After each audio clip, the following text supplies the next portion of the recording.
오늘 말씀은 요한일서 2장 28절에서 3장 3절까지의 말씀입니다. 우리가 한 절씩 돌아가면서 읽겠습니다. 제가 먼저 요한일서 2장 28절을 읽겠습니다. 자녀들아 이제 그의 안에 거하라. 이는 주께서 나타내신 바 되면 그가 강림하실 때에 우리로 담대함을 얻어 그 앞에서 부끄럽지 않게 하려 함이라.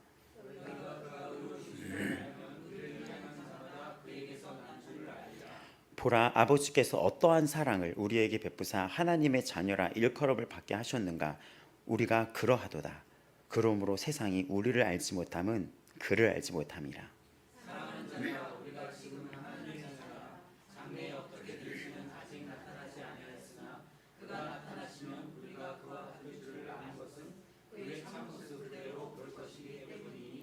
삼장 3절은 다 같이 읽겠습니다.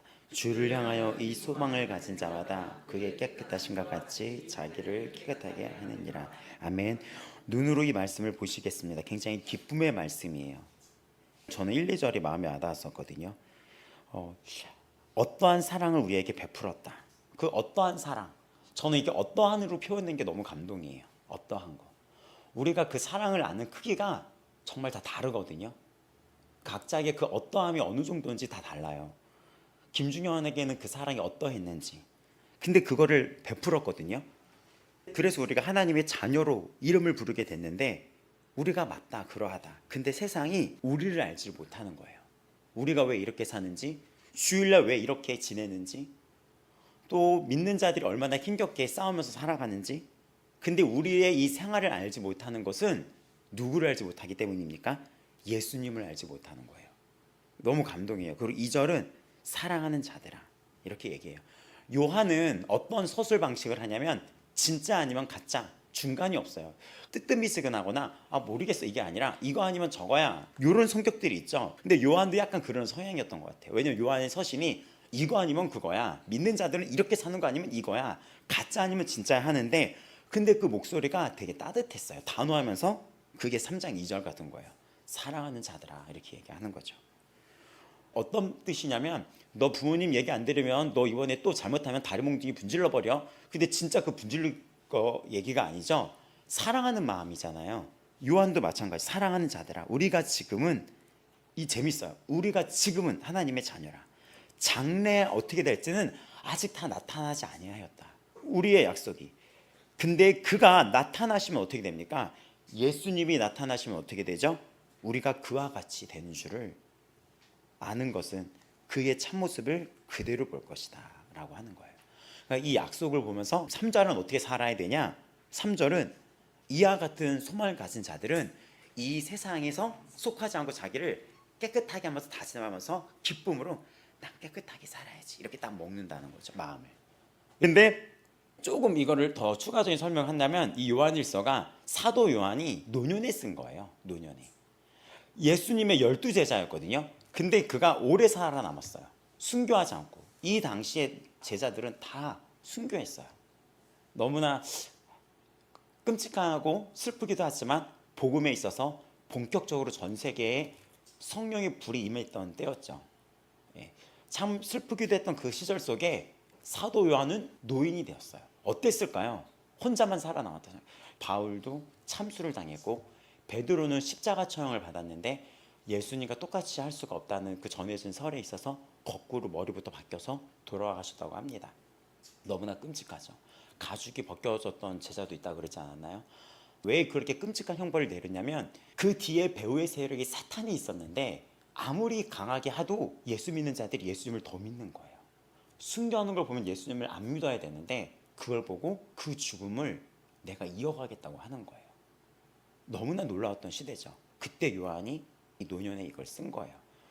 오래 살아남았던 자가 그 인생의 말년에 교회에게 쓴 겁니다. 목회서신보다도 이 요한 일서가 교회들에게, 이 땅에 남아있는 자들에게 교회를 향해 쓴 거예요.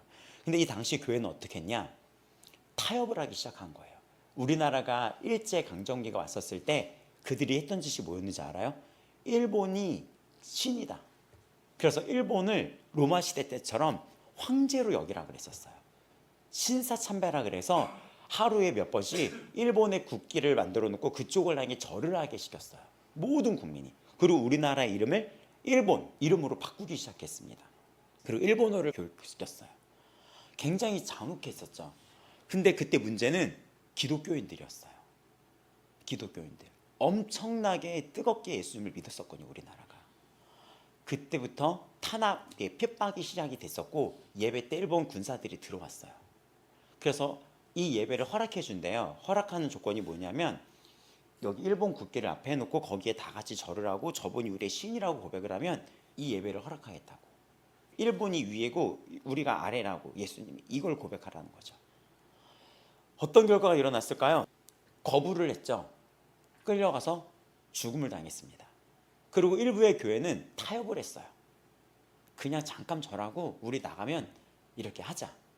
여러분 잠깐 절하고 나가면 그래도 예수님이 진짜야 라고 얘기했던 교회도 있었을 것이며 아니면 교회가 많게는 없어졌어요. 우리나라의 기독교 학교라는 곳들도 그런 아픔에 쓴 역사가 있어요. 쓰라린 역사가 있어요. 그게. 그래서 그때 끝까지 신사참배를 거부했던 대학교들이 숭의여대 그리고 숭실대 이런 곳들이었었어요. 그래서 그런 곳에 가면 기독교 박물관이 있어요. 우리나라에 기독교 박물관이 있는 거 아세요?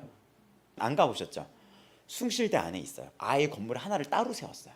그래서 가면은 우리나라 초기의 성경책, 그 당시에 이 일본이 왔었을 때 읽었던 성경책부터 그게 다 전시돼 있고 숭의여대에 그게 있었는데 그거를 숭실대 기독교 박물관으로 이렇게 가져왔어요.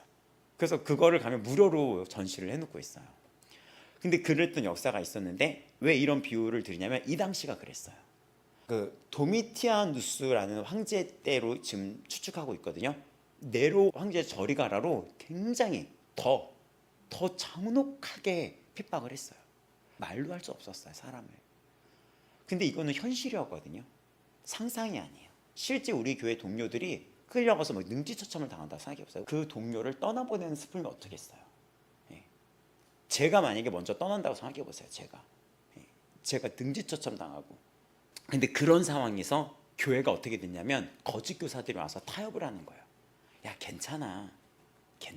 그리고 육체적으로 마음대로 살았는데 우리 영혼은 이미 구원받았잖아. 이런 가르침이 지배를 했었습니다. 그리고 예수님의 육신으로 온 게 아니라 그냥 어떤 몸에 들어갔다가 영혼이 빠져나간 거야. 우리도 영혼이 빠져나가는 거야. 이렇게 가르쳤던 거예요. 성육신. 하나님이 말씀이 육신이 되었다는 요한복음의 그 가르침을 거짓으로 말하는 거예요. 그냥 몸에 쏙 들어간 거야. 빠져나온 거야. 이렇게. 그때 요한이 이 마지막 때 이거를 쓰게 됩니다. 그게 1장 3, 4절을 여러분 보면은 이 편지를 쓴 목적은 딱 하나예요. 하나님과 우리의 사귐. 그 사귐에서 우리는 확신 속에 거한다. 왜 확신이란 말을 했었을까요? 이 당시는 핍박의 시대이기 때문에 흔들리지 않는 확신 속에서 기쁨이 있다는 거예요. 그것을 강조했고 이 편지는 요한의 서술 방식은 바울과 조금 달라요. 참된 신앙인지 아닌지 진단서를 내주는 거예요. 너 진짜야 가짜야? 그래서 여러분도 이걸 읽으면서 내가 참 신앙인지 아닌지를 볼 수 있는 거예요. 진짜 신앙인은 먼저 1장에 뭐가 나오죠? 죄를 고백한다는 거예요. 진짜 예수 그리스도를 믿는 자들은 예수님 잘못했어요. 이거를 고백한대요. 죄가 있을 때. 왜 당신은 어떻게 얘기했습니까? 죄져도 괜찮아. 우리 영혼은 구원받았으니까. 이렇게 얘기를 했거든요. 지금도 어떤 이단의 한 교파는 그렇게 가르쳐요. 우리나라에 유명한 어떤 이단 있거든요. 거기는 어떻게 얘기하냐면 우리 이미 구원받았으니까 거기서 제일 많이 강해야 하는 게 히브리서예요. 히브리서. 한 번의 제사로 단번의 제사로 모든 걸 끝냈다. 그러니까 우리는 한 번의 제사로 끝났으니까 마음대로 살아도 돼. 이렇게 얘기를 해요. 그래서 그 교파는 이단이에요. 회개가 없어요. 회개가. 구원파예요. 구원파. 회개를 가르쳐 주질 않아요. 근데 성경은 어떻게 얘기합니까? 당신이 진짜 예수님을 믿으면 죄를 고백하는 거예요. 여러분 회개 생활 하고 계십니까? 아멘입니까? 아멘. 회개하십니까? 다들 볼까요? 아멘이에요? 아멘. 맞아요. 이거 되게 중요해요. 그러면 여러분은 진짜 신앙인이라는 거예요. 그리고 말씀을 지키는가? 또 형제를 사랑하는가?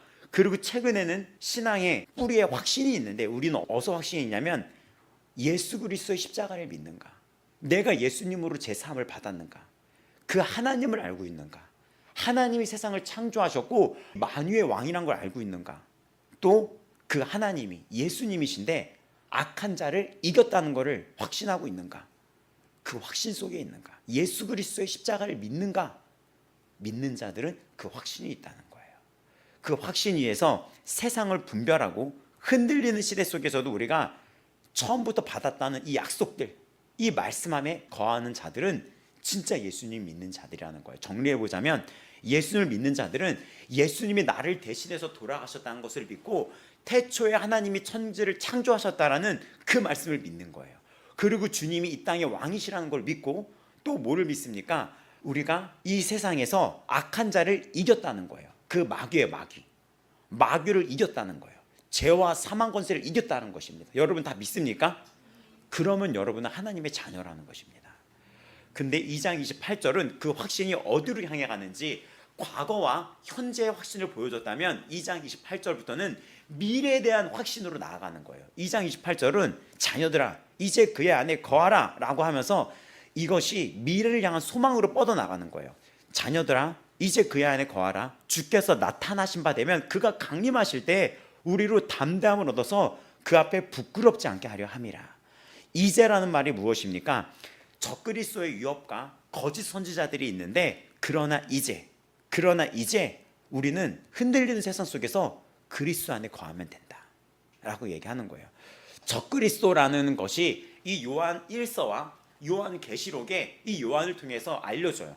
적그리스도는 크게 두 가지로 나눠요. 하나는 이 마지막 때, 이 지구상의 마지막 때 이 전 세계를 통합하면서 하나님을 대적해서 자신이 왕처럼 이 세상을 통합할 한 명의 지도자가 나타난다고 해서 적그리스도라고 해요. 멸망의 아들이라고 얘기해요. 그래서 온 세상을 멸망으로 이끌어간다는 거예요. 근데 이게 가능할까? 어떻게 전 세계가 통합이 돼? 어떻게 저기 아프리카에 있는 거랑 우리가 통합이 될 수 있어? 어떻게 이게 돼? 많은 물음표가 있었죠. 근데 새벽 예배 말씀 들으신 분들은 이거가 가능할 거라는 사건이 몇 년 전에 일어났었죠. 그 사건이 뭐였죠? 코로나라는 팬데믹이었어요. 의사들이 그 얘기를 하더라고요.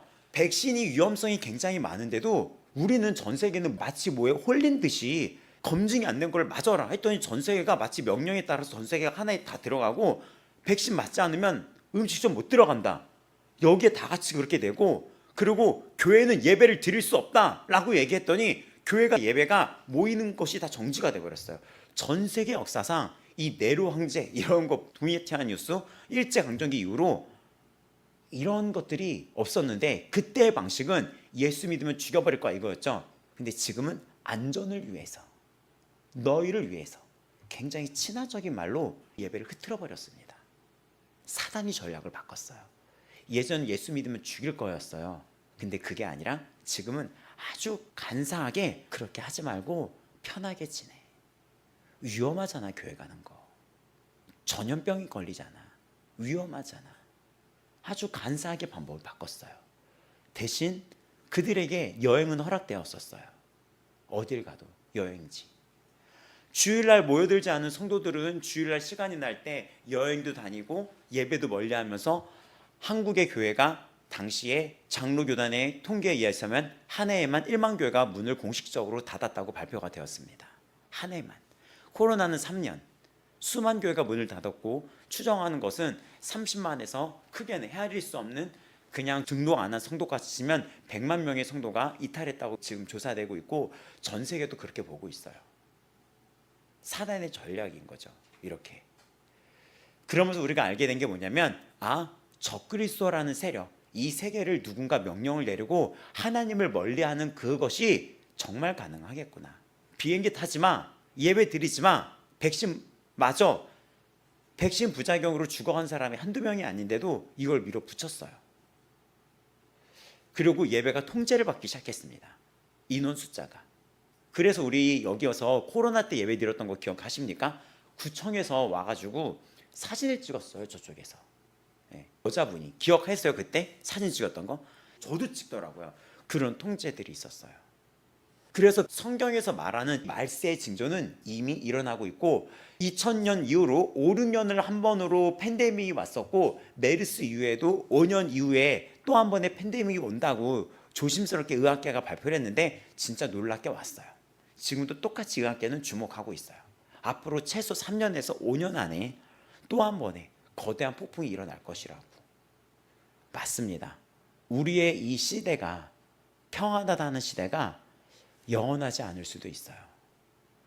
요한 1서부터 요한 계시록은 그 위협을 경고하고 있어요. 또 하나님을 대항해서 거짓말로 이 말씀을 가르치는 세력들도 늘어날 거래요. 그 자들도 적그리스도라고 얘기를 해요. 거짓으로 가르치는 거. 괜찮아, 이거 죄 아니에요. 여러분, 지옥은 없어요.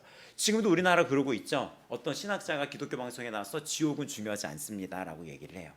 그 기독교 방송은 우리나라에서 정말 유명한 기독교 방송이죠. 여러분, 지옥 중요하지 않습니까? 지옥 없다고 생각해 보세요. 그럼 여기 왜 있어? 오늘 놀고 있지. 그렇죠? 지옥 없으면 절제를 왜 해? 원하는 대로 살지. 형벌이 있어요. 한 번 죽은 것은 사람에게 정하신 바입니다.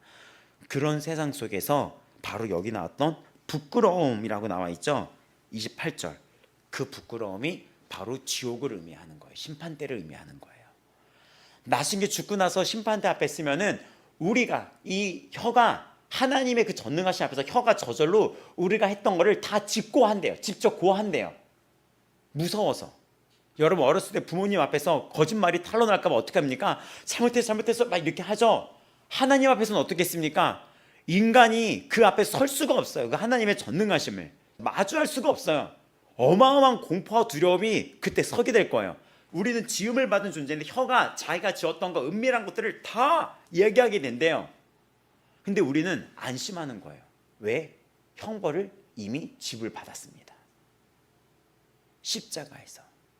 그 앞에서 우리는 담대함을 얻어서 우리의 부끄러움 수치가 다 가려진대요. 아멘. 그래서 이 거함이 담대함으로 이루어지고, 또 누군가 갑자기 와도, 그러니까 어떻게 비유를 할 수 있냐면은 평소 정직하게 살아온 사람, 내 방에 숨길 게 없어. 그러니까 예를 들어서 학교 다닐 때 가방 검사를 할 때가 있었어요. 그 소지품 검사. 근데 그 소지품에 아무것도 없으면은 정직한 사람은 소지품 검사가 불시에 이루어져도 당당해. 근데 갑자기 소지품 검사를 해요. 근데 그때 당시에 뭐라 그럴까요? 남자 학생들은 비디오 테이프, 19금의 비디오 테이프들, 이런 게 걸리는 거예요. 그런 것들. 아니면은 칼 막 이런 것들이 나오는 애들 있어. 담배, 술, 이런 게 나오는 거예요. 근데 정직한 사람은 갑자기 불시에 이런 게 임해도 어떡합니까? 담대하겠죠. 그래서 우리가 이 요한 1서부터 요한 계시록까지는 마지막 때를 살아가는 우리는 주님 안에 거하는 자들은 주님이 이 땅에 다시 오실 때, 또 우리가 죽어서 그 앞에 설 때도 어떡합니까? 정직하게 살아온 자들은 담대하는 거예요. 오늘 이 건물이 무너져서 우리가 죽어서 그 앞에 서도 여러분 어때요? 난 담대해. 이제 나는 받을 상만 있어. 욥기를 우리가 강의를 할 거거든요. 이제 하반기부터. 욥기에 내가 점금같이 나오리라. 이 뜻은 원래 뭐냐면 하나님, 나를 다 털어도 나는 정직하다는 뜻에 가까워요. 언어는. 나는 그 뜻이. 그러니까 그런 거예요. 하나님, 나를 다 털어내도, 내 인생을 털어도 난 주님 앞에 정직하게 행했다. 그 고백이에요. 그게 바로 이 말씀인 거예요. 주님 앞에 거하면서 살아라. 담대함에 거한다. 어떤 게 와도 감출 것이 없다. 숨기는 것이 없는 사람은 예고 없이 와도 놀랄 게 없어요. 근데 숨기는 것이 있으면 깜짝 놀라죠. 거함과 담대함도 이런 관계입니다. 평소에 그분 안에 있으며 정직하며 감출 것이 없는 사람에게는 재림이 놀랄 일이 아니라 반가움이죠. 그래서 이것이 4장 17절에 보면 이거를 어떻게 정의를 내리냐면 그걸 사랑이라고 얘기해요. 사랑이 우리에게 온전히 이루어진 것은 우리로 심판날에 담대함을 가지게 하려 함이니 주께서 그러하신 같이 우리도 이 세상에서 그러하니라. 사랑 안에 두려움이 없고 온전한 사랑이 두려움을 내쫓나니 두려움에는 형벌이 있음이라. 두려워하는 자는 사랑 안에서 온전히 이루지 못하느니라. 여기서 말하는 두려워하는 자는 하나님의 사랑 밖에 와하는 자들을 얘기하는 거예요. 그리고 죽어가는 자들, 죽으면 끝이지 말하는 자들은 실제 죽기 전에는 두려움 속에 있는 걸 보게 됩니다. 본능적으로 알아요. 본능적으로 사람은 눈을 감을 때 본능적으로 알아요. 근데 믿는 자들은 두려움이 아니에요. 기대감을 갖고 있더라고요. 어떤 영화에 봤더니 어떤 할머니가 죽는데 이 딸이 물어봐요. 두려우세요? 그랬더니 이분이 얘기를 해요. 웃으면서. 기대된다. 궁금하구나라고 얘기하더라고요. 주님 안에 있는 자들은 그 뒤에가 기대되고 반갑고 설레죠. 그분한테 거한다는 것은 사랑 안에 잠겨 사는 것을 말합니다. 그 사랑이 온전해질수록 심판을 두려워할 이유는 사라지게 됩니다. 소망은 그래서 막연한 것이 아니라 오늘 그분의 사랑 안에 거하는 사람은 그날 그 사랑이 이미 두려움을 내어 쫓았기 때문에 담대할 수 있는 것입니다. 2장 29절 너희가 그가 의로우신 줄 알면 의를 행하는 자마다 그에게서 난 줄 아리라. 여기서 안다는 것은 또 나와요. 요한 서신을 보게 되면 이 안다가 40번 이상이 나온다거든요. 40번 이상. 근데 그게 뭐냐? 넌 정체성이 네가 누군지를 알고 있다. 하나님이 누군지를 알고 있다. 이런 것들이 계속 반복적으로 나와요. 여기 보면은 이번에 안다는 것이 행함으로 확인이 되는데 의를 행하는 것이 무슨 뜻이냐면 그에게서 난 사람, 하나님의 자녀는 의를 행하는 것이 그 사람의 습관이 된다는 뜻이에요. 행함은 원인이 아니라 증거라는 거죠. 의를 행함이 구체적으로 무슨 뜻이냐면 3장 7절에 보면 의를 행하는 자는 그의 의로우심과 같이 의롭고 이런 말씀이 나와요. 또 3장 10절에도 의를 행하지 아니하는 자나 또는 그 형제를 사랑하지 아니하는 자는 하나님께 속하지 아니하였다. 그래서 요한 서신에서 의를 행한다는 것은 형제 사람과 나란히 짝지어 놓아요.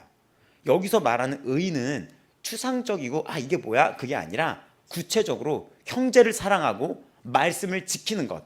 나는 의를 행하는 자인가 점검을 해본다면 지금 내 곁에 형제와 자매를 나는 사랑하고 있는가? 그거를 보면 되는 거예요. 그거를 보면 내가 지금 나의 형제 자매를 사랑하고 있는가 보면 되는 거예요. 사과나무에서는 사과가 열리죠. 그렇죠? 사과가 열심히 사과를 만들어내려는 게 아니라 사과가 나는 건 당연한 결과죠. 그렇게 생각하시면 되는 거예요. 사과나무의 본성이 원래 뭐죠? 원래 사과를 만들게 만든 거죠. 열매는 본성을 증명하는 거예요. 그대로. 그러니까 우리도 어떻게 했습니까? 의를 행하는 삶은 하나님의 자녀 되기 위해서 얻어내는 게 아니에요. 내가 하나님의 자녀가 되기 위해서는 이렇게 해야 돼가 아니라 이미 하나님의 자녀 된 자는 자연스럽게 이 사랑이 흘러나온다는 겁니다. 또 소망을 품은 사람은 이 의로운 것이 부담스러운 게 아닌 거예요. 자연스러운 습관이 돼버리는 거예요. 맞습니다. 자녀들은 누구를 닮아가죠? 부모님을 닮아가요. 이 자녀 왜 그래? 이 자녀 왜 그런 게 아니라 나를 닮아가는 거야. 나를. 여러분 자녀 볼 때 그 모습 보면서 쟤는 누구를 닮아서 그런지 몰라? 그게 누구를 닮았을까요? 본인 닮은 거예요. 근데 자녀가 부모님을 닮아가듯 하나님께 난 사람은 하나님의 선함을 닮아가는 것이 당연한 방향이라는 거예요. 하나님을 닮아가고 있습니까, 여러분? 하나님의 속성을, 성경에 나타난 하나님의 속성을. 노하기를 더디하시고 자비하시고 인자하시고 사랑이 너무나 무궁하시고 긍휼하시고.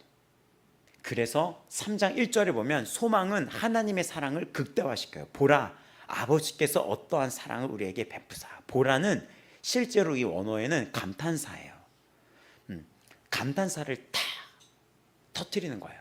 어떻게 감탄사를 터뜨리냐면, 자, 우리가 하나님의 자녀인 걸 아는데 그때는 어떻게 합니까? 야, 봐라. 야, 이제 와서 봐라 한번. 우리 보자. 이렇게 해서 감탄사를 터뜨리는 거예요. 가슴 벅차는 거예요. 이게 자녀로 일컬음을 받았을 뿐 아니라 우리가 그러하다. 법적인 호칭에 그치는 것이 아니라 이것은 참으로 하나님의 자녀가 되었다라고 얘기하는 거예요. 근데 이 신분에는 대가가 따라요. 어떤 대가? 세상이 우리를 알지 못하고 그를 알지 못한다. 하나님의 자녀를 사랑한다는 것은 세상으로부터 이해받지 못한다는 걸 의미하는 거예요. 가족에게 이해받나요? 교회 다니는 거 이해 못 받죠. 여러분 직장에서 이해받나요? 장로님 이해받나요? 주일날 지금은 이해해 주시지만 예수 믿으면서 지금까지 직장 생활을 이해받았나요? 쉽지 않죠. 이 구절이 그거예요. 세상이 우리를 알지 못하고 그를 알지 못한다는 것은 우리를 이해할 수 없다는 것입니다. 세상이 예수 그리스도를 알아보지 못했던 것처럼 그리스도를 닮아가는 우리도 똑같은 오해를 받는다는 거예요. 그래서 뭐라고 합니까? 여러분 예수 믿는 자를 세상에서 뭐라고 얘기해요? 환자라고 얘기하는 것도 들었어요. 환자라고. 그리고 제가 20대 이후로 점점 신앙의 속도가 빨라졌거든요. 아시죠? 저 20대 때 옆에서 지켜봤잖아요. 맨날 교회 갔었잖아요. 그랬더니 연극영화과 다녔던 친구들이 뭐라 그러냐면 저를 어떻게 나누냐면 미치기 전에는, 미친 후에는 이렇게 나누더라고요. 저를 환자라고도 얘기를 하고 예수쟁이라고도 얘기하고. 여러분이 들었던 언어들이 있을까요? 예수쟁이, 뭐 환자, 뭐 여러 가지 있죠. 미친 사람으로 오해를 받는 거예요. 뭔가 그러다가 우리가 복음을 전하잖아요. 그러면 진짜? 그런 일이 있어? 라고 보는 게 아니라 진짜 미쳤네. 진짜 조금 미쳤는 줄 알았는데 진짜 미쳤네 라고 얘기를 하는 경우죠. 근데 여러분, 이것이 실패의 증거가 아니라 세상이 자기 소속을 알아보지 못하는 것은 지금 당연한 거예요. 세상이 알아볼 수 있는 것은 자기와 같은 종류를 알아봅니다. 세상이 이해 못하는 것은 우리가 오히려 세상과 다른 소속을 가졌다는 증거가 되는 거예요. 내가 진짜 하나님 나라에 속해 있구나. 하나님 나라에 드러내야 되는 거예요. 자신을. 그래야지 우리가 소속이 다르다는 걸 그들로 알게 하는 거거든요. 똑같이 들어가면 똑같은 소속인 줄 알고 있죠. 그래서 우리가 오해를 받는 거예요. 주의를 지켜야 됩니다. 나는 술을 먹지 않습니다. 난 담배를 피지 않습니다. 마약 이런 것들은 하나님이 싫어하는 것입니다. 성적으로는 순결해야 됩니다. 소속이 다른 거예요. 요즘 세상과. 그게 여러분의 증거예요. 증거. 근데 이런 소망 속에서 3장 2절 3절까지 어떻게 되냐면, 소망은 뭐를 기대하게 만드냐면, 사랑하는 자들아, 우리는 지금 하나님의 자녀다. 장래 어떻게 될지는 아직 나타나지 아니하였으나 그가 나타나시면이라고 얘기합니다. 이미와 아직 사이에 긴장이 여기 껴있는 거예요. 지금 하나님의 자녀야. 이미 하나님의 자녀라는 거예요. 그러나 장래에 어떻게 될지는 아직 나타나지 아니하였다. 아직 완성되지 않은 거예요. 이 둘 사이에 이미 자녀로 받은 것과 아직 완성되지 않은 것 사이를 우리가 살아가는데, 이 완성의 방식이 재밌어요. 그게 어떻게 재밌냐면, 그의 참모습을 그대로 볼 것이기 때문이다. 이것은 닮아간다는 거예요. 닮아간다는 거. 바울도 이걸 갖고 어떻게 얘기했냐면, 고린도서 3장 18절에 오늘 묵도할 때 말씀이었어요. 우리가 다 수건을 벗은 얼굴로 거울을 보는 것 같이 주의 영광을 보매 그와 같은 형상으로 변화하여 영광에서 영광으로 이르니. 여러분, 무언가를 오래 바라보면 그것을 닮아가거든요. 부부가 닮아간다고 얘기를 해요. 서로. 실제로 그렇더라고요. 닮아간다고 얘기해요. 어떤 걸 오래 보면은 닮아간대요. 전에도 얘기했죠. 마스터란 영화가 있었어요. 정말 재미없었거든요. 근데 작품성이 별 5개 만점인 거예요. 극장에서 봤는데 그 영화가 소름 끼치게 묘사한 게 있었어요. 사이비 교주에 어떤 사람이 빠졌어. 근데 이 사람이 이 사람을 열광적으로 빠져들어요. 근데 이 사람이 소망이 없었거든요. 근데 점점 삶에서 소망을 갖게 되면서 이 사람한테 점점 가까이져요. 이 사람이 꿈이에요. 근데 그걸 영화가 어떻게 표현했는지 아십니까? 나중에 내가 리더야. 이 사람이 그 사이비 교주에 빠져있던 제자였어. 둘이 대화를 하는데 그 영화가 3분의 2쯤 되면 이 사람의 특징이 있었어. 누군가랑 얘기할 때, 그 사이비 신도이랑 얘기할 때 이 사람이 이렇게 얘기하는 버릇이 있었어. 이렇게 얘기를 해요. 이렇게 얘기를 해요. 근데 이 사람이 점점 이 사람을 닮아감에 따라 나중에 둘이 얘기하는데 어떻게 얘기하냐면, 둘 다 팔짱을 끼고 웃는 방식도 이렇게 똑같이 얘기를 하는 거예요. 그래서 그 사람이 소망하는 그 대상을 바라봤을 때 닮아가는 거예요. 근데 이거는 실제 문학, 예술계에도 쓰이는 이론이에요. 욕망의 법칙이라고 얘기해요. 사람은 욕망을 품을 때 어떤 대상을 딱 씹는데요. 근데 그 욕망을 닮아가면 닮아가서 그 위로 올라간다는 거예요. 이런 법칙이 있어요. 근데 실제 그렇죠. 그래서 하나님의 나라를 욕망하라 라는 책도 있거든요. 우리가 욕망하는 것이 그 사람을 나타난다는 거죠. 오늘 여기서는 뭐냐면, 무언가를 오래 바라보면 그 대상을 닮아가는데, 소망을 품은 사람은 예수님을 바라보는 사람이고, 그 예수님을 바라볼수록 우리는 예수님을 닮아간다는 거죠. 그래서 우리가 그리스도에 같아진다는 것이 도덕적으로 죄가 없고 영화로운 몸을 입게 된다는 것이 그리스도의 동일한 존재, 그리스도처럼 모든 것을 알고 모든 걸 할 수 있는 하나님이 된다는 것은 아니에요. 예수님은 하나님이기 때문이에요. 그럼 여기서 닮아간다는 것은 무엇입니까? 죄와 죽음에서 놓여나서 그분의 성품을 닮은 자녀로 완성된다는 뜻이죠. 여러분 어때요? 지금 닮아가고 있습니까? 우리 아버지 마음 교회 소망하는 게, 제가 기도하는 게 이거예요. 네. 지금 교회 이동 기도와 교회의 재정, 교회 앞으로의 미래, 재정 기도를 많이 해야 되는데, 이상하게 저는 재정 기도가 많이 해야 되는 상황에도 불구하고 그냥 맡겨요. 그럼 어떤 기도를 더 많이 하냐? 우리 성도들의 모습 속에서 예수님을 발견하는 기도를 많이 해요. 당신을 봤을 때 나는 예수님을 본 것 같은 느낌, 그런 이야기, 그런 사역자가 되길 원하고 그런 성도가 되길 바라고 우리 교회를 누가 왔을 때 이 교회를 통해서 예수님을 봤다는 그런 거, 그거가 제가 기도하는 바예요. 여러분 어떻죠? 우리 서로 모습 속에서 예수님이 보인가요? 네? 한번 둘러볼까요? 우리 한번 보여요 예수님이? 응? 보여요? 집에서 또 가정에서 여기서 예수님이 보이나요? 이거를 소망해요. 그래서 오늘 결론은 3장 3절, 주를 향하여 이 소망을 가진 자마다 그의 깨끗하신과 같이 자기를 깨끗하게 하느니라. 제가 우리 아버지 마음교회 바라는 것은 여러분 진짜 마지막 때예요. 어떠한 팬데믹이 올지 몰라요. 구글에 그냥 다음 팬데믹 추측 이렇게 찾아보세요. 수많은 논문들이 있어요. 저는 메르스 때도 그걸 봤었거든요. 2000년부터 정확히 5, 6년을 간격으로 정확히 일어났어요. 여러분 안심할 수가 없어요. 지진, 베네수엘라 지진 아직도 복구 안 되고 끔찍하거든요. 너무나 안타깝게 죽어가는 사람들이 발견되고 있어요. 근데 벌써 잊혀졌잖아요. 터키 지진. 세상이 그래요. 잊지 말아야 될 것, 이 세상 속에서 여러분 정말 마지막 때라는 거예요. 우리가 하나님의 일을 하고 싶어도 못할 때가 와요. 여러분 그럼 어떻게 해야 됩니까? 믿는 자들끼리 교회 일찍 와라, 이거 해라, 교회 섬겨라, 이걸 해야 됩니까? 자발적으로 해야죠. 우리가 하나님 나라를 섬기고 싶어도 섬길 수 없는 시간이 온다니까요. 살리고 싶어도 살릴 수 없는 시간이 온다니까요. 그래서 우리는 주를 향하여 이 소망을 가진 자들이 자기를 깨끗하게 하느니라. 거룩하셔야 됩니다. 여러분 죄를 짓지 아니할 수 없는 세상이에요. 지금 미디어 보는 것만 해도 죄거든요. 유튜브 잠깐 잘못 클릭하기만 해도 죄고, 눈만 떠도 죄를 질 세상이에요. 눈만 떠도. 이게 스마트폰만 해도 유혹이 많아요. 특별히 거룩해야 돼요. 더 어느 때보다. 그리고 죄를 자백해야 돼요. 그날 죄를 자백해야 돼요. 예수님 용서해주고 눈을 깨끗하게 씻겨주고 입술, 귀 씻어주세요. 제 손과 발을 깨끗하게 씻어주세요. 도와주세요. 주님이 주신 이 육체, 이 마음을 가지고 주님을 기쁘시게 하는 일에 생각하게 해주세요. 어떻게 깨끗하게 합니까? 1장 7절, 예수의 피가 우리를 모든 죄에서 깨끗하게 하실 것이요, 요한 1서에 나와요. 예수의 피가. 그리고 1장 9절은 우리 죄를 자백하면 그는 미쁘시고 의로우사 우리 죄를 사하시고 우리를 모든 불의에서 깨끗하게 하실 것이요. 와, 이 말씀 정말 은혜로워요. 저는 이 말씀이 정말 은혜로웠어요. 항상 하나님 저를 깨끗하게 하신다 그랬잖아요. 저 잘못했어요. 1장에서는 우리의 자백이, 예수의 피가 우리를 깨끗하게 했어요. 근데 이제 3장에서는 우리가 여기까지 오는 동안 정직하게 살아라, 죄를 숨기지 말아라, 사랑해라, 재림의 날까지 이것이 계속돼야 될 것이다.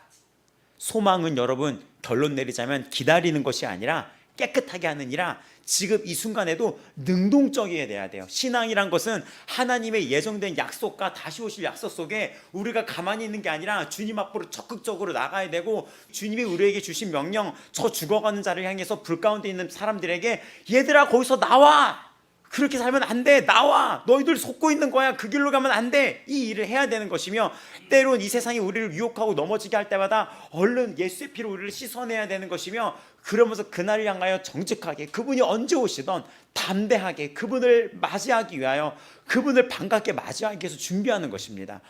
우리 아버지 마음교회가 이렇게 되기를 소망해요. 우리 아버지 마음교회가. 자, 고린도후서 7장 1절 읽어드릴게요. 이 약속을 가진 우리는 하나님을 두려워하는 가운데서 거룩함을 온전히 이루어 영과 육의 온갖 더러운 곳에서 자신을 깨끗하게 하자. 똑같이 바울도 얘기를 하죠. 고린도서 7장 1절에 성경 전체가 한 목소리로 말합니다.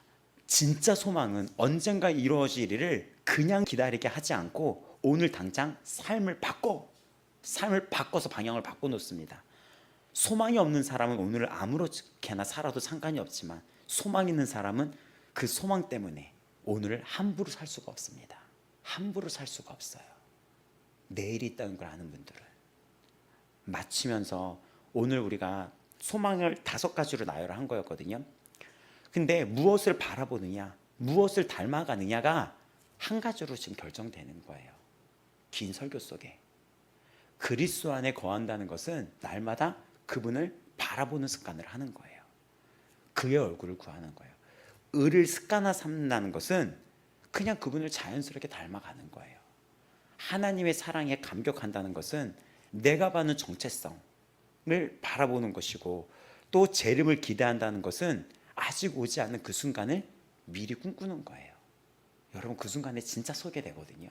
진짜 나팔 소리와 함께. 그날 어떨까요? 그리고 자기를 깨끗하게 한다는 것은 그 바라봄 속에서 당연히 오늘 삶에서 나오는 결과인 거죠. 그날을 준비해야 되는데, 이 편지를 읽으면서, 이 서신을 읽으면서 우리가 확신에서 시작해서 세상을 분별하고, 또 더 나아가 흔들리는 세상 속에서 거하는 법을 배웠고, 오늘은 소망으로 완성되었습니다. 확신은 예수 그리스도의 십자가의 은혜를 붙잡고, 소망은 미래를 향해 걸어가게 합니다. 자, 여러분, 오늘 무엇을 바라보고 있습니까? 세상이 주는 불안입니까? 불안하잖아요, 세상 볼 때. 아니면 예수님의 모습입니까? 다시 오실 예수님의 소망입니까? 그분은 반드시 오십니다. 그 시기가 급해지고 있어요. 세상의 징조를 보시면서 깨어있기 바랍니다. 무화과 나무를 보며 그 잎이 연하여지고 잎이 돋는 것처럼 여러분 보시기 바랍니다. 다가오고 있어요. 또 팬데믹을 통하여서도 우리에게 경고했어요. 교회가 이렇게 예배를 모일 수 있는 시간도 멀지 않을 수 있어요. 모이기를 힘써야 됩니다. 오늘 그분을 바라보는 그 시간만큼 여러분은 그분을 닮아가고 있습니다. 우리 아버지 마음교회 모습 속에 예수님이 보이기를 간절히 소망합니다. 우리 찬양하겠습니다.